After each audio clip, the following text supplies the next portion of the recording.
আমি আল্লাহ বানাইছি তোরে আদর করে মানুষ। ও বান্দা, তুই যখন মাকে আব্বু বলে ডাকো, বাবাকে আব্বু বলে ডাক দাও, আমি আল্লাহ কুদরতের নজর দিয়া তাকাইয়া থাকি। তোর মা তোরে সামান্য খানা দিল, বাবায় কাপড় দিল, এই জন্য তুই বাবা মাকে ডাকো মোহব্বত লাগাইয়া। আর আমি তোরে এত বড় বানাইছি, আমি আল্লাহ তোরে হাঁটার শক্তি দিলাম, খানা দিলাম, টাকা পয়সার মালিক বানাইলাম। তুই এক সময় ছিলি দুর্বল, একেবারে নিঃস্ব, আমি আল্লাহ তোরে গাড়ির মালিক, বাড়ির মালিক বানাইলাম। আজকে তুই মা মা কয়া ডাকো। আমি আল্লাহ কি অপরাধ করলাম যে একবার আমি আল্লাহকে আল্লাহ বলিয়া ডাক দিতে পারো না? মা বাবাকে ডাকার ফাঁকে ফাঁকে যদি একবার আবারে ডাক দিতি আল্লাহ, আমি আল্লাহর কুদরতি অন্তরটা ঠান্ডা হয়ে যাইত। ও বান্দা, আমি মাওলা কি অপরাধ করলাম?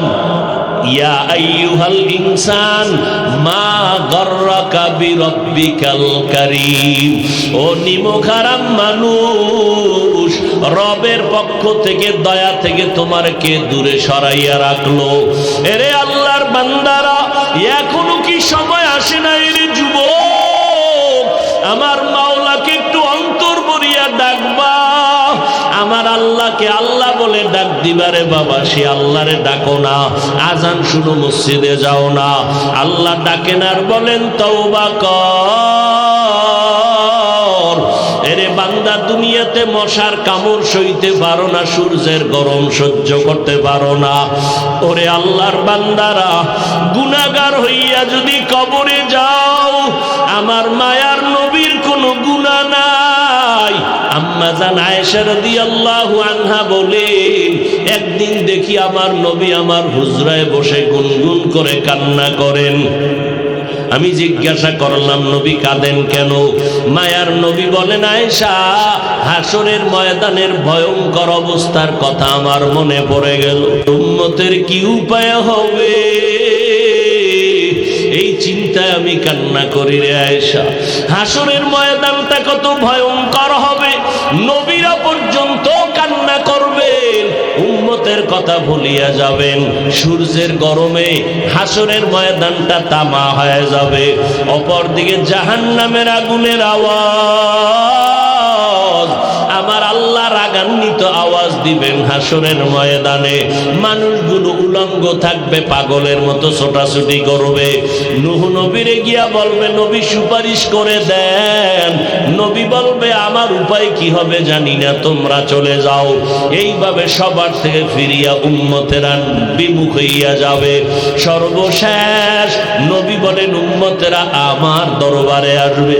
আম্মা জান আয়েশা বলেন, নবী, ওই হাসরের ময়দানে আপনার উম্মতেরা কোথায় আপনাকে পাবে? নবী বলেন, ও আয়েশা, আমাকে পাবে আল্লাহর আদালতে, মাকামে মাহমুদে আমি সিজদায় পড়ে কাঁদবো। আমি কাঁদবো আল্লাহর দরবারে। নবীরা নিজেদের জন্য কাঁদলে আমি একবারও বলবো না আল্লাহ আমারে বাঁচাও। আমি আল্লাহর দরবারে সিজদায় পড়ে কাঁদবো আর বলবো, আল্লাহ আমার মায়ার উম্মত গুলোরে বাঁচাও। আমার একটা উম্মত যেন জাহান্নামে না যায়। ও আল্লাহ, জাহান্নামের আওয়াজে হাসরের ময়দানটা গরম, সহ্য করা যায় না। জাহান্নামের আওয়াজে হাসরের মাঠ থরথর করে কেঁপে উঠবে। নবী বলবেন, আল্লাহ আমার উম্মতের বাঁচাও, একটা উম্মত যেন জাহান্নামে না যায়। আল্লাহ বলবেন, নবী মাথা উঁচা করেন, আপনার উম্মতের আমি জাহান্নামে দিব না। আপনার উম্মত গুলো বেছে বেছে আপনি জান্নাতের দিকে নিয়ে যান। আম্মা জানকে নবী বলেন, আয়েশা, আল্লাহ যখন হুকুম করবেন আমি আমার উম্মত গুলোরে টেনে টেনে নিয়ে যাব। আমার আল্লাহ পাক অর্ডার করবেন। আম্মা জান বলেন, নবী, কোটি কোটি কোটি হাজারো কোটি মানুষ ইব্রাহিম নবীর উম্মত, নূহ নবীর উম্মত, মুসা নবীর উম্মত, ঈসা নবীর উম্মত। আপনার উম্মত গুলো আপনি কেমনে চিনিয়া চিনিয়া বাছাই করবেন? মায়ার নবী কাঁদেন আর বলেন, ও বিবি আয়েশা, যারা আমার আদরের আশিক উম্মত, ওরা 5 ওয়াক্ত নামাজে 5 বার ওযু বানাইয়া সিজদা দিয়েছে। হাশরের ময়দানে আমার আশিক উম্মতের ওযুর অঙ্গগুলো নূরের আলোতে চমকাইতে থাকবে। আমি আমার উম্মত গুলোর নূরের আলো দেখে দেখে ধীরে ধীরে জান্নাতের দিকে নিয়া হাউজে কাউসারের কিনারায় লাইনে দাঁড় করাইয়া আমি নবী নিজ হাতে আমার আদরের উম্মতের পানি পান করাবো। ওরে আল্লাহর গোলাম, নবীরা যদি কান্না করেন, সাহাবায়ে কেরাম যদি কাঁদতে পারেন, একটু আমুলনামার দিয়ে তাকাইয়া দেখো, জীবনটা গুনায় গুনায় শেষ। গুনার কারণে হাত না পাক, চোখ না পাক, জিহ্বা না পাক, অন্তর না পাক। ও যুবক বাবারা, পায়ে হাত রাখিয়া বলি, দুনিয়ার গরম সইতে পারো না, মশারি ছাড়া ঘুমাইতে পারো না রে বাবা। গুনাহ নিয়া যদি কবরে যাও, ওই কবরে পোকামাকড়ের কামড় কই পাবি মশারি রে যুবক? আমার মাওলা রাগান্বিত আওয়াজ দিয়া বলবেন, ও কবরের ফেরেশতা, এই বেনামাজি, এই বেপরদাওয়ালা গুনাহগার নাফরমান আমার কবরে যখন আসছে, এখন আর ছাড় দিও না। আমি দুনিয়াতে কম ছাড় দেই নাই, এখন আর কোনো সুযোগ দেওয়া হবে না। এই নাফরমান আমার কথা মানে নাই, আলেম ওলামারা পায়ে ধরে ধরে বুঝাইছে, তারপরও নামাজ পড়ে নাই, এখন আর ছাড় দেওয়া হবে না। এই জাহান্নামের শিকল লাগাইয়া ওকে বাঁধো, জাহান্নামের সাথে কবরের রাস্তা খুলিয়া দাও। আল্লাহ পাকের নবী বলেন, কবরের মাটিকে আল্লাহ সর্বশেষ রাগান্বিত কুদরতি আওয়াজ দিয়া বলবেন, ও কবরের মাটি, এই গুনাহগার নাফরমানের 2 পার্শ্ব থেকে জোরে জোরে চাপ দাও। এত জোরে চাপ দিবে পাঁজরের হাড় চুরমার হয়ে যাবে রে বাবা। আল্লাহর কোরআন মিথ্যা মনে করিও না রে যুবক, আমার নবীর কথা মিথ্যা মনে করিও না রে বাবা। মা বাবার দোয়া নিয়ে সামনে আগাও। ও পর্দার আড়ালের আম্মা জানেরা, আপনারা নবীদের মায়ের মতো মা, সাহাবায়ে কেরামের মায়ের মতো মা, আপনারা এত দামি, আপনারা আলেমের মা, হাফেজে কোরআনের মা। এরে আম্মা জান, আপনাদের দোয়া চোখের পানির কারণে সন্তান ভালো হয়। এই দুনিয়াতে যারা ভালো হইল সব মা বাবার চোখের পানি আর দোয়া। ও যুবক, ওই মা বাবার চোখের পানি আর দোয়া ছাড়াই চেয়ারে বসতে পারি না। ওরে মা বাবার দোয়া ছাড়া তুমি টাকার মালিক, বাড়ি গাড়ির মালিক হতে পারো নাই। ওরে কত গরিব মা বাবা তোমাকে আমাকে মানুষ বানাইছেন। অনেক বাবা কষ্ট করে জীবন চালাইতেন, মাঝে মাঝে বাবার মনে চাইতো ইলিশ মাছ দিয়া খানা খাবেন, কেনার মতো টাকা ছিল না। মায়ের মনে চাইতো আঙ্গুর বেদানা খাবে, টাকা নাই। আজকে তুমি তার সন্তান, তোমার টাকার অভাব নাই, ফ্রিজ ভরা মাছের অভাব নাই, তোমার ঘরে এত ফল, কিন্তু কি লাভ হবে? যেই মা বাবা আশা করিয়া চাইছিলেন তারা সাদা কাফনের প্যাকেট হইয়া কবরে গেলেন। ও সন্তান, ওই মা বাবার চেহারাটাও কি মনে পড়ে না? যেই মা বাবা এত কাদাই কাঁদলেন, তুমি কি এক ফোঁটা চোখের পানি ছেড়ে ওই মা বাবার জন্য কান্না করে দোয়া করতে পারবা না? এমন একটা দিন নাই, রাত নাই, মোবাইলে মা বাবা খবর নেয় নাই। ও বাবা, তোমার শরীরটা কেমন, কখন খানা খেয়েছো, কখন ঘুমাইছো? ওই মা বাবা যার নাই, তার কলিজা বড় দুঃখ।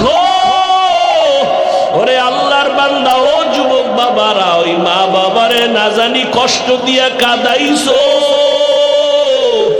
কোন মা বাবারে কষ্ট দিয়া চোখের পানি ফেলছো রে বাবা। যাদের মা নাই বাবা নাই কবরের কিনারায় যাইয়া দোয়া করিও, সূরা পড়ে দোয়া করিও, কান্না করিও। আর যাদের মা বেঁচে আছে বাসায় যাইয়া মাকে বলিও, মা আজকে তোমার দোয়ার কারণে আমি মানুষ, তবে মনে হয় আজকে গুনার কারণে আল্লাহ বুঝি আমার উপরে বেজার। ওয়াজের প্যান্ডেলে কত যুবকের দেখলাম মোনাজাতে কান্না করলো, আমার চোখে কেন পানি আসে নাই? গুনার কারণে আল্লাহ বেজার। মা তুমি আমার মাথায় হাত দিয়া দোয়া করিয়া দাও, আল্লাহ রহমতের দরজা খুলিয়া দিবেন। ওই মা বাবারে কষ্ট দিও না রে বাবা, উলামায়ে কেরামের বিরোধিতা করিও না রে বাবা। মা বাবার দোয়া নিয়ে সামনে আগাও, উলামায়ে কেরামের পরামর্শ নিয়ে সামনে আগাও, নবীর তরিকা মানিয়া সামনে চলো। আল্লাহর কোরআনকে মিথ্যা মনে করিও না রে বাবা।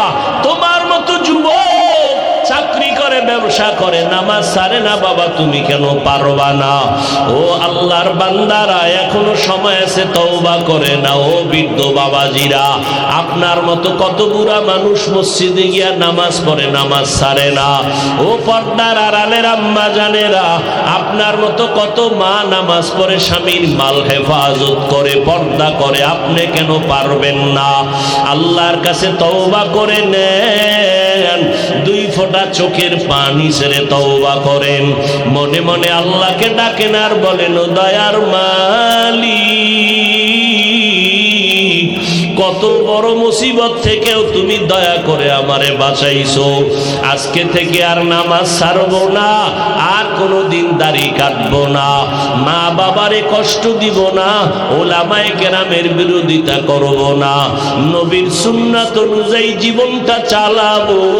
তওবা করার মতো যদি নিয়ত হয় রে বাবা, তবে এটাও সত্য কথা, আমি শুরুতেই বলেছিলাম, কপাল যদি খারাপ হয়, নবীর বয়ান শুনিয়াও আবু জাহাল কালেমা পড়ে না।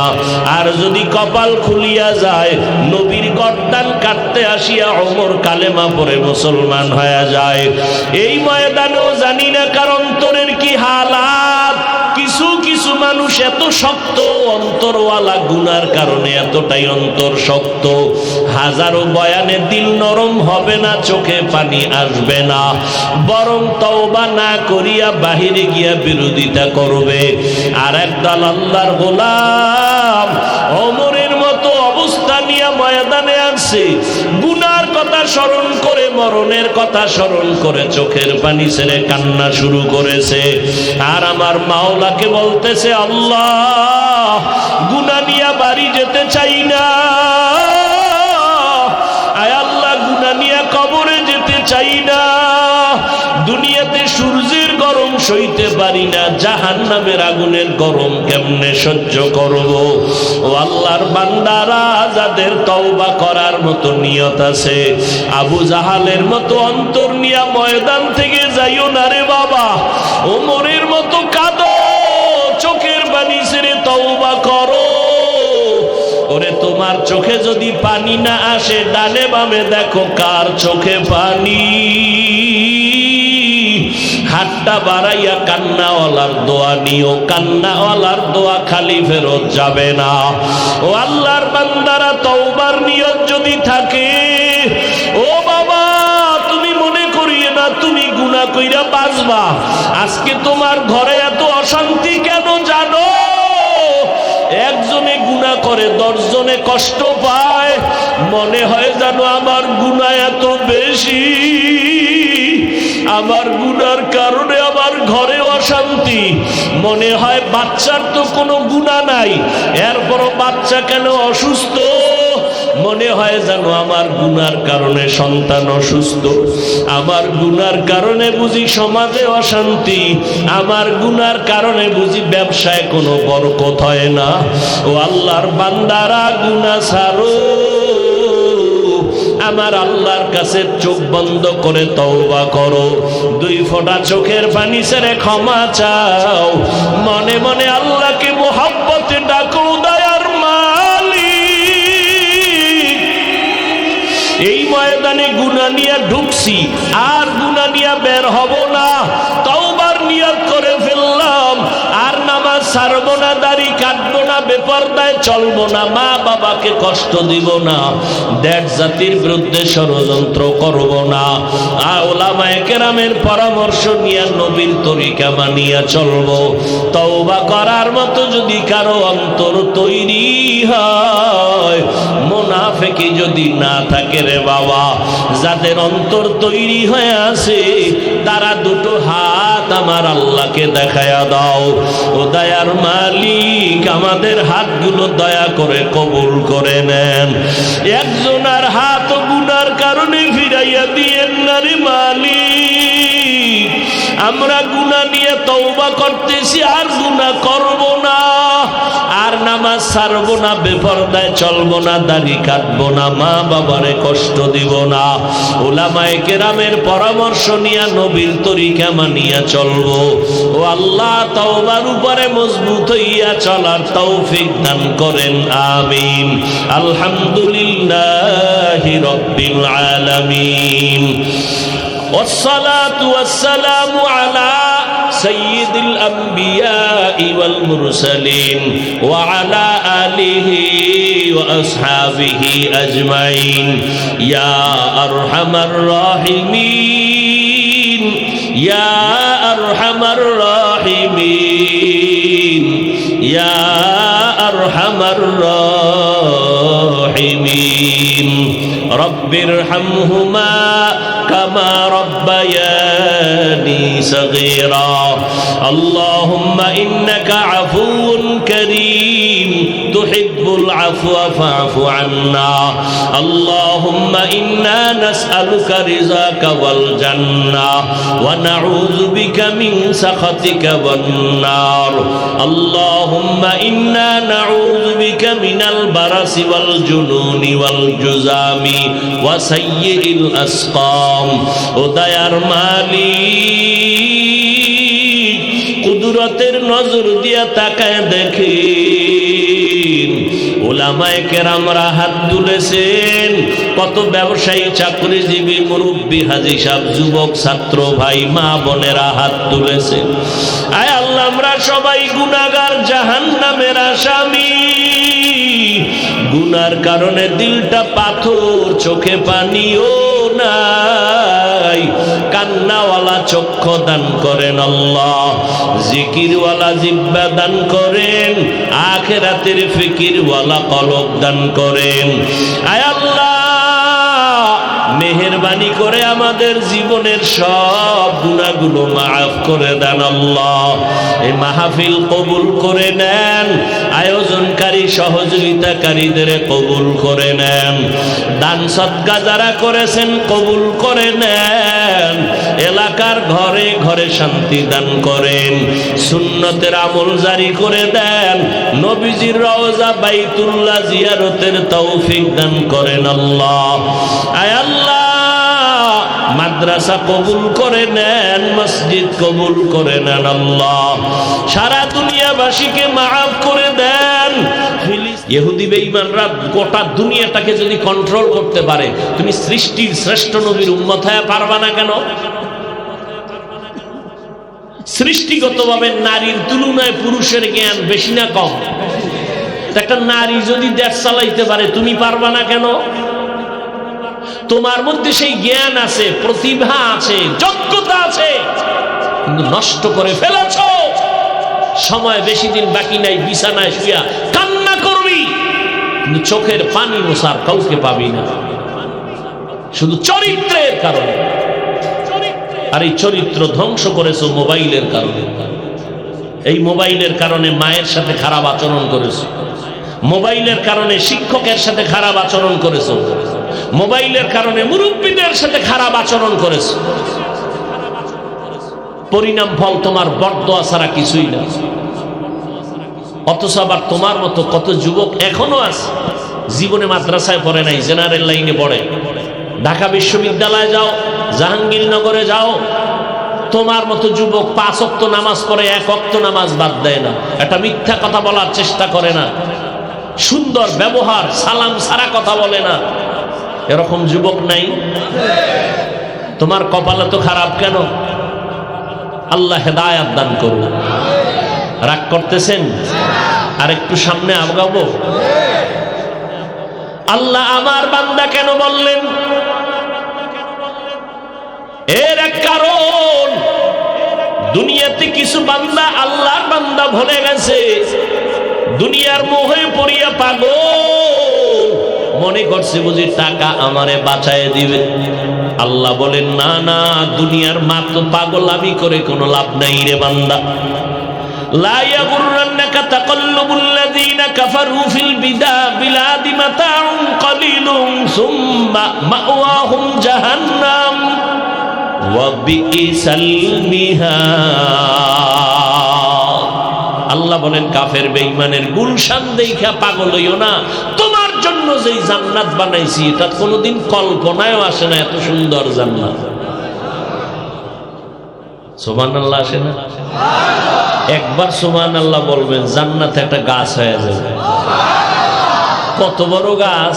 100 বছর যদি খালি একটা উট দৌড়ায়, গাছের ছায়া অতিক্রম করে শেষ করতে পারবে না। চালাকেরা কইবে এত নেক দিয়া হবে কি? দুনিয়াতে যার টাকা আছে তার মাস্তানি আছে, আখিরাতের ময়দানে যার নেক আমল থাকবে তার বাহাদুরি চলবে। এরে আল্লাহর গোলাম, ভালো করে বুঝো, দুনিয়াটার কোনো দাম আল্লাহর কাছে নাই। আল্লাহর কাছে এটার দাম নাই। যেমন আমগো কাছে কোনো বাথরুমের দাম, জান্নাতটা কেমন শান্তির ঘর, ওখানে কোনো বাথরুম নেই। তাই একজনে টেনশনে পড়ে গেছে, বাথরুমে আবার কই পাবো নে, জান্নাত পাবো বাথরুম কই পাবো? বাথরুমের কোনো ব্যাগই হবে না। জান্নাতের মধ্যে ঢুকবি রে যুবক, ওখানে কোনো কালো মানুষ থাকবে না, বুড়া বুড়ি থাকবে না, সব হবে যুবক আর যুবতী, সুন্দরী সুন্দর। এমন জান্নাত আল্লাহ বানিয়ে রেখেছেন যেখানে কোনো অশান্তি নাই। মনে মনে কইবে একটা আম যদি পাইতাম, দেখবে সামনে হাজির, বিসমিল্লাহ বলে একটু মুখে দিবে, একরকম স্বাদ, আবার দিবে আর এক রকম স্বাদ। একটা ফলের মধ্যে 70 রকম মজা। এই জান্নাতটা চাইতে মন চায়নি, তাহলে বেশি বেশি বিড়ি টানবেন কি? এই যে এত আশিকে রাসূল হেনে কালকে বলবে হ্যাঁ কঠিন বয়ান, লোকে লোকারণ্য বলবে না অনেকে, কিন্তু আজকে ফজর পড়ে নাই, জোহর পড়ে নাই, আসর পড়ে নাই, মাগরিব পড়ে নাই, এশাও পড়ে নাই। সামনে ফজর পড়বে কিনা তারও কোনো নিশ্চয়তা নাই। এই মানুষ আর এই বয়ান দিয়ে কি হবে? কি হবে বলেন তো? আল্লাহ সবাইকে হেদায়েত দান করুন।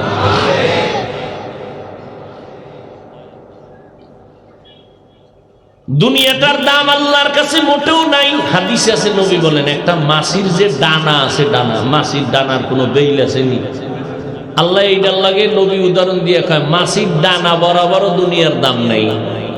এটা বাথরুমের মতো, বুঝেন না? মানে একজনে টাকাওয়ালা বিশাল এক বিল্ডিং করছে মহিষাদী এলাকায়, 5 তলা বিল্ডিং, সামনে দিয়ে টুলেট টানায় দিছে, ভাড়া হবে, চমৎকার বিল্ডিং, বিদেশি টাইলস লাগাইছে, বাহির থেকে চেহারা দেখা যায়, ভিতরে তাকাইলে আর সুন্দর আয়না লাগে না। ঘুরে ঘুরে ফ্ল্যাট গুলো এক বড় লোক দেখে নেওয়ার জন্য ready. Bedroom, dining, drawing, kitchen সব সুন্দর পরিপাটি। খুঁজে টুইজে এই 5 তলা বিল্ডিং এর মধ্যে দেখে একটা বাথরুমও নাই।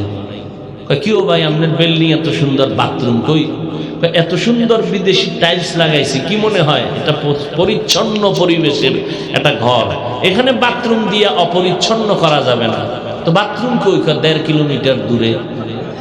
কলিং বেল লাগানো আছে, বাথরুমের সময় হলে কলিং বেলে চাপ দিবেন, ঠেলা গাড়িওয়ালা ধাক্কায় লয়ে যাব বাথরুমে, ওখানে করে আসবেন, পরিচ্ছন্ন থাকবে আমার বিল্ডিং। তো এখন যে ভাড়া নিবে বলে তোমার বিল্ডিং ফিরিয়ে দিলে উনি দিল কেন? কয় বাথরুম নাই। কয় বাথরুমের তোমার কাছে এত মূল্য?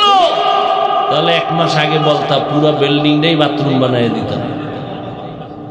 না, তা হবে না, প্রত্যেক রুমে হলেও এক ফ্ল্যাটে 2টো বাথরুম দাও। কথা সময় দাও 1 মাস। সুন্দর করে বাথরুম বানাইছে, এত সুন্দর বাথরুম, টাইলস মোজাইক করে লাগাইছে, ভিতরে এসি লাগাই দিছে, আর এক জায়গায় টেলিভিশন দিয়ে দিছে, আর হাই চেয়ার সিস্টেম বয়ে বইয়া। শুধু সময় নষ্ট করে লাভ কি? সময়ের অনেক দাম। দেশের খবর লও কি? অনেক জায়গার বাথরুম দেখলে মনে হয় বেডরুম এত সুন্দর না, বাথরুম এত সুন্দর, কিন্তু কেউ কি ঢুইকে বলে যে কোলবালিশটা দিয়ে আধা ঘন্টা একটু ঘুমাই?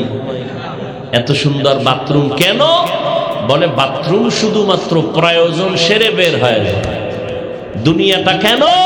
আখেরাতের প্রয়োজন সেরে তাড়াতাড়ি আল্লাহর সাথে মোলাকাতের জন্য রেডি হয়ে যায়। দুনিয়ার জন্য পাগল হইও না রে বাবা। قال النبي صلى الله عليه وآله وسلم الدنيا خلقت لكم وأنكم خلقتم للآخرة। পয়গম্বর বলেন দুনিয়াটা আমাদের গোলাম, আর আল্লাহ আমাদের বানাইছেন আমার আল্লাহ তাআলার গোলাম। মান কানা ইউরিদুল আজিলাতা আজ্জালনা লাহু ফিহা মা নাশাউ লিমান নুরিদ সুম্মা জাআলনা লাহু জাহান্নামা ইয়াসলাহা মাযমুমান মাদহুরা। যারা দুনিয়া চাইবে আল্লাহ বলেন আমি তাদের দ্রুত দুনিয়াটা দিয়ে দিব, কিন্তু সাবধান, পরিণাম ফলে তোমার জন্য জাহান্নাম। ও যুবক,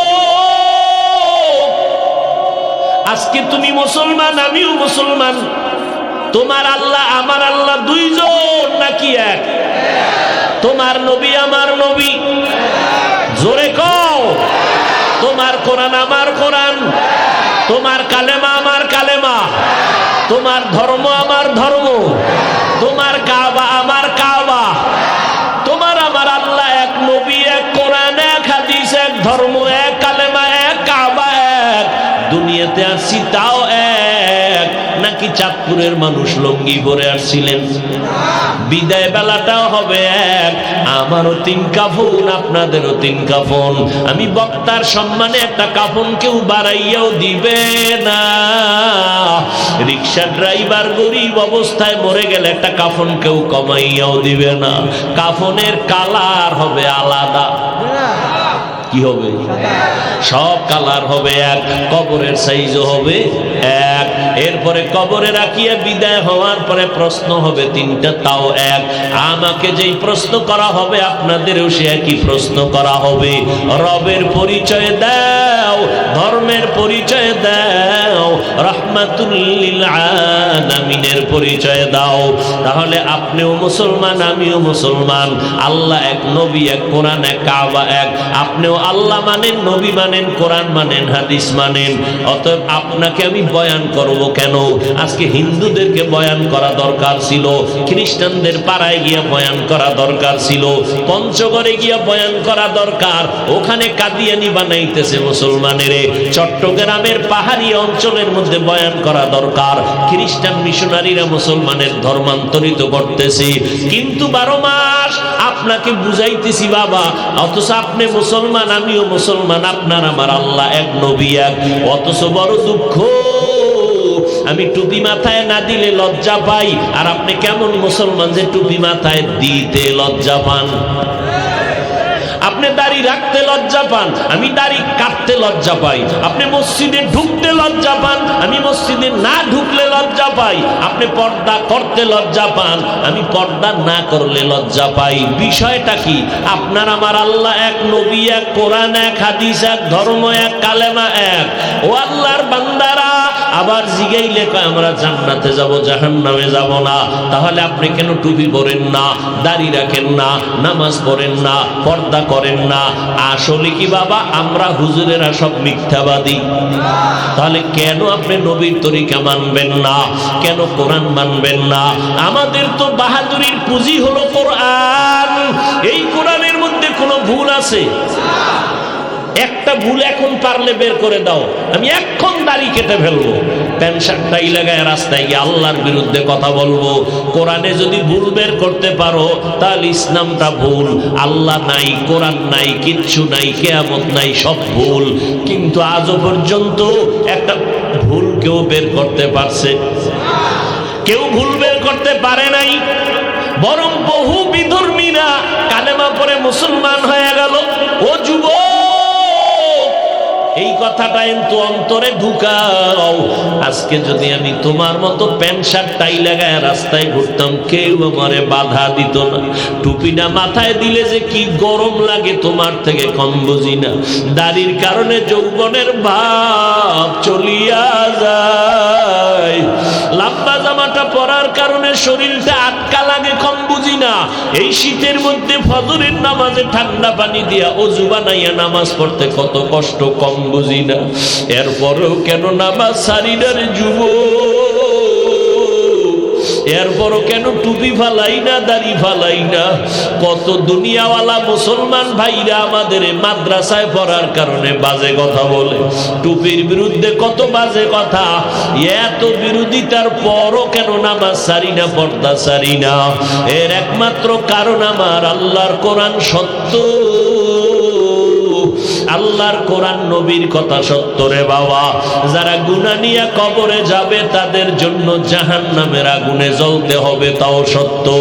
নেক আমল নিয়ে কবরে গেলে জান্নাত পাবে, তাও সত্য। ও আল্লাহর বান্দারা, এই চিন্তা যখন সাহাবায়ে কেরামদের ভিতরে ঢুকলো, এত ইলম, এত আমল, এত তাকওয়া, জান্নাতের টিকিট হাতে পাওয়ার পর এরপরও তারা মরণ পর্যন্ত কান্না করেছেন। আবু বকরের কান্না, ওমরের কান্না, হযরত ওসমানের কান্না, হযরত আলীর কান্না রাদিয়াল্লাহু আনহুম আজমাইন। জীবনভর কান্না করে করে করে করে জীবনটা কাটাইলেন।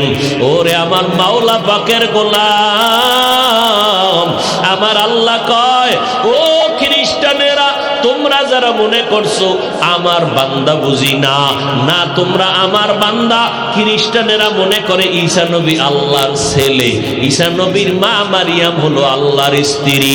আল্লাহ পাক বলেন না, ওজায়েরেরও আমি বানাইছি, ওজায়েরও আমার বান্দা, তোমরাও আমার বান্দা। ও খ্রিস্টান মানুষ, তোরা আমার বান্দা, তোরা যাদের খোদা খোদা মনে করো সেও আমার বান্দা। অতএব আমার দিকে ফিরিয়া আমার দরজা ছাড়া যে কোনো দরজা যাবে জাহান্নাম ছাড়া উপায় নাই। এরে যুবক, এই জমিন থেকে 9,30,00,000 মাইল উপরে সূর্য। বিজ্ঞানীরা বলতেছে এই জমিনটা যত বড়, এর থেকে 13 লক্ষ গুণ বড় হলো সূর্য। আজকে দিনের বেলা সূর্য ছিল, রাতে নাই, এরপর এত গরম লাগে, সহ্য করা যায় না। ফ্যানের বাতাস ছাড়া ঘুমাইতে পারো না, মশার জ্বালায় ঘুমাইতে পারো না, মশারি টানাও। আমার আল্লাহ কত আদর করে ডাকেন, ও আমার প্রিয় বান্দা বান্দিরা, গুনাহ যারা করছো তোরা আমার দয়ার রহমত থেকে নিরাশ হয়ে যাইও না। আসো আমার দরবারে ফিরিয়া আসো। আমি আল্লাহ তোদের এত আদর করে বানাইছি, আমি আল্লাহ জানি একটা সেকেন্ডের জন্য জাহান্নামের আগুনের গরম সহ্য করতে পারবি না। এই জন্য আমি আল্লাহ বারবার তোমাদের ডাকতেছি, তওবার জন্য ফিরিয়ে আসো। এরে আল্লাহর গোলাম, আল্লাহ পাক বলেন, বান্দা এত আদর করে তোরে বানাইছি, এই জমিন থেকে 500 বছরের দূর হলো প্রথম আসমান। এক একটা আসমান 500 বছরের মতো মোটা। এক আসমান থেকে ভিন্ন আসমানের মাঝখানে 500 বছরের মতো জায়গা খালি। এইভাবে আসমান আছে 7টা, জমিন আছে 7টা। আল্লাহ পাক বলেন, এ বিশাল আসমান আর জমিন 7টা বানাইতে আমার সময় লাগছে ফি সিত্তাতি আইয়াম, মাত্র 6 দিন। কয় দিন? এই যে একটা বিশাল প্যান্ডেল, যদিও বড় না, এরপরও খুঁটি লাগাইছে মোটা মোটা। যত খুঁটি তত প্যান্ডেল মজবুত। আল্লাহ কয়, নজর করে দেখ, এত বিশাল 7টা আসমান আমি টানায় রাখলাম, নিচের থেকে একটা খুঁটিও নাই, উপর থেকে রশির কোনো টানাও নাই। এই বিশাল আসমান 7টা, জমিন 7টা আমি বানাইছি মাত্র কয় দিনে?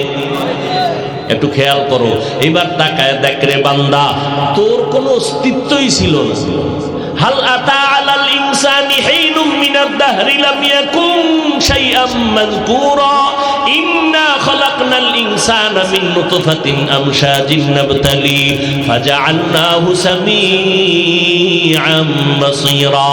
আমি আল্লাহ তোরে নাপাক পানির মাধ্যমে অস্তিত্ব দান করলাম।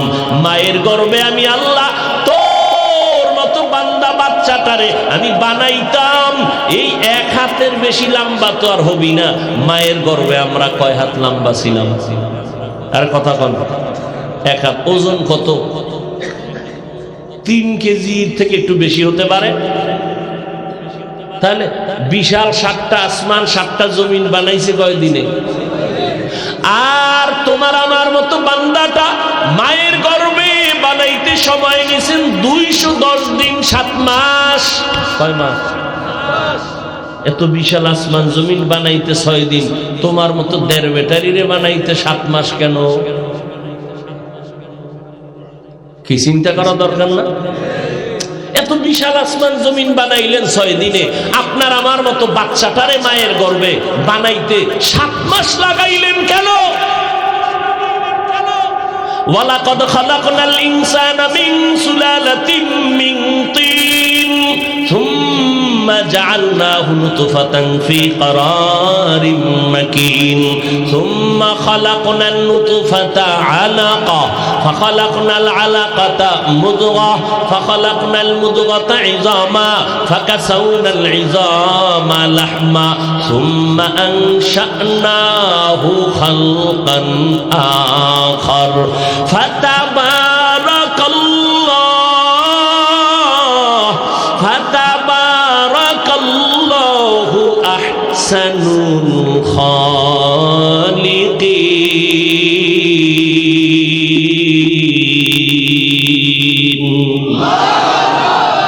আল্লাহ বলেন, তোর এই নাপাক পানিটা আমি জমাট রক্ত বানাইলাম, এর উপরে গোশত, এর উপরে হাড্ডি, এর উপরে গোশত দিয়া আমি আস্তে আস্তে তোরে বানাইছি। 7 মাস লাগাইছি কেন জানোনি? তার 1 নাম্বার জবাব, ভালোবাসার জিনিসটা বানাইতে সময় লাগে। আমি আল্লাহ তোরে কত ভালোবাসি তুই জানো না? তুই ভালোবাসা তোর মা তোকে দিতে পারে না। আমি আল্লাহ তোরে যেই পরিমাণ মায়া করি, এই মায়া তোর মা তোকে করে নাই, বাবা তোরে করে না। আমি আল্লাহ তোরে এত মহব্বত করি। ও বান্দা, আমার ছেলে নাই, মেয়ে নাই, আমি আদর করে তোমারে বানাইছি। মায়ের গর্ভে তোমার জিহ্বাটা নাপাক রক্ত দিয়া নাপাক করি নাই, নাভির সাথে তার লাগায়া ক্ষুধা নিবারণ করছি। দুনিয়াতে আসার পর হাঁটতে পারো না, আব্বু চিনো না, আম্মু চিনো না, ডাকতেও পারো না। তোর পুঁজি হলো একটা কান্নার আওয়াজ, আর ওই কান্নার আওয়াজ দিয়া তোর জীবনের সব চাহিদা পূরণ করলি। তোর কান্না দিয়া কখন কি চাও বাবাও বুঝে না। মায়ের মধ্যে একটা চুম্বুক লাগায় দিছি, মা টের পায় কান্নার দ্বারা কি চাও। তোর বাথরুমের ব্যাগ হইছে, বলতে পারো না আম্মু বাথরুমে যাব, তুই ওয়া ওয়া কয়ে কাঁদতেছো। তোর আম্মা জান বুঝতে পারছে তোর কান্না এখন বাথরুমে যাইতে বলে। তোর আম্মা বুঝতেছে তোর কান্না এখন তোর ক্ষুধা লাগছে, খানা লাগবে। তোর কাঁথা দরকার, শীত করে ঠান্ডা, তুই কান্না করতেছো। মাকে কাউকে বুঝায় দেওয়া লাগে না, মা বুঝে ফেলছে তোর এখন কাঁথা দরকার। ওই মায়ের সাথে এক সম্পর্ক, বাবাও বুঝে না আমার সন্তানের কান্না দিয়া কি চায়। ওই মা বুঝে, বান্দা তুই কান্না দিয়া কি চাও। বয়ান শেষ করিয়া মোনাজাত দিয়া সবাই বাড়ি যাবেন। অনেকে দরজায় গিয়া ধাক্কা দিয়া সালাম দিবেন, দরজা খুলে না, সবাই ঘুমায় গেছে। মোবাইল করবেন, রিং হয়, কেউ রিসিভ করে না। আম্মা জানে এতটা বিভোর, ঘুমে চলে গেল, দরজায় জোরে জোরে আঘাত দেন, টের পায় না। এমন ঘুম দিছে, আপনার মোবাইলের রিংটোন আসতেছে টের পায় না, জোরে জোরে চিল্লাইতেছেন টের পায় না। কিন্তু আল্লাহর কুদরত দেখছেননি, আপনার মায়ের পাশে বা আপনার স্ত্রীর পাশে একটা শিশু বাচ্চা বাম পাশে ঘুমায়, দেখছেননি বাচ্চাটা ঘুমের মধ্যে হঠাৎ একটু হালকা ভাবে আওয়াজ দিছে, কেমন যেন চুম্বকের মতো আম্মা জান সজাগ হইয়া বাম হাতটা বাচ্চার উপরে দিছে। আরে ঘুমের মধ্যে তো মানুষ মরা। আপনি আমি যখন শিশু অবস্থায় মায়ের পাশে ঘুমাইয়াছিলাম, আম্মা যদি ঘুমের মধ্যে তার শরীরটা আমার উপরে পড়ে যাইতো, আমার শ্বাস বন্ধ হয়ে মরিয়া যাইতাম। আম্মা জান কোনোদিন একটা বাচ্চার উপরে ঘুরিয়া পড়ে নাই। ও আল্লাহর বান্দারা, আমার মাওলা বলেন তাকায় দেখ, দুনিয়াতে যাওয়ার পর আমি তোর জন্য কেমন খানার আয়োজন করলাম। আমি তোরে এতটা মোহাব্বত করি, এই জন্য তোরে আমার বান্দা বলে ডাক দিলাম। তুই আমার, তুই আর কারো না। আমি আমার মোহাব্বতে তোরে ডাক দিলাম আমার বান্দা। তুই কথা বলতে পারো না, আমি আল্লাহ তোরে কথা বলার শক্তি দিলাম। এখন তুই কথা শিখছো, আব্বু বলিয়া ডাকো, আব্বুকে আব্বু বলে ডাক দাও। আমি মাওলার কোনো ছেলে নাই যে আমার আব্বু বলে ডাকবে, আমার কোনো স্ত্রী নাই যে আমাকে স্বামী বলে সম্বোধন করবে।